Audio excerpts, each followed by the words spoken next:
Il rêve d'une classe, de petits camarades et d'un maître d'école. Mais aujourd'hui, ce jeune garçon déplacé devra se contenter de son seul livre de mathématiques. Les études représentent l'avenir pour moi, parce que celui qui a étudié peut trouver un emploi. Au contraire, celui qui n'a pas été à l'école peut devenir un enfant de la rue, un maïbobo. Depuis que nous vivons comme déplacés, nous n'étudions plus. Voilà 2 ans que lui et sa famille ont quitté leur maison à Rougari, à l'est du pays, pour fuir les combats et les massacres menés par le M23. 2 ans que le garçon n'a pas mis les pieds à l'école. Chez nous, avant que l'on soit chassé, on cultivait pour avoir de l'argent. Ça nous permettait de scolariser nos enfants. Aujourd'hui, là où nous sommes, ils ne peuvent pas étudier. Tout à l'heure, mon fils m'a amené son cahier, il m'a dit qu'il se rappelait de ce qu'il a étudié. Mais je n'ai rien à lui répondre. Je ne sais pas comment faire pour me procurer l'argent nécessaire pour qu'il étudie.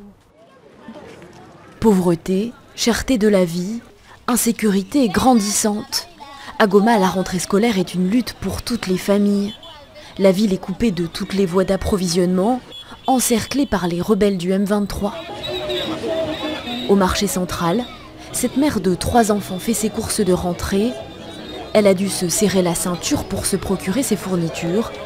Elle se sent abandonnée par le gouvernement.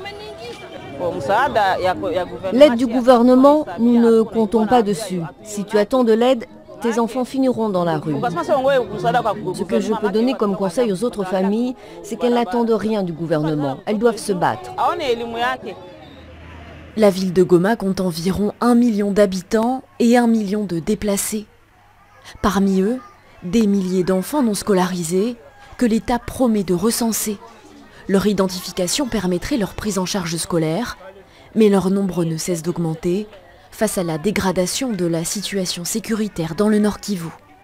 C'est un peu difficile que tous ces enfants, on puisse les gérer dans les zones d'accueil ici. Je parle de la ville de Goma, mais aussi dans des familles d'accueil, parce que quand on connaîtra leur nombre, il faudrait maintenant avoir des salles de classe ou des orientés dans des écoles où il y a de la place. Encore faut-il qu'il y ait des professeurs pour enseigner aux élèves. Le jour de la rentrée, les salles de classe des écoles publiques étaient vides de leurs maîtres et maîtresses. Entrés en grève, ils demandent une augmentation des salaires à l'État et l'amélioration de leurs conditions de vie.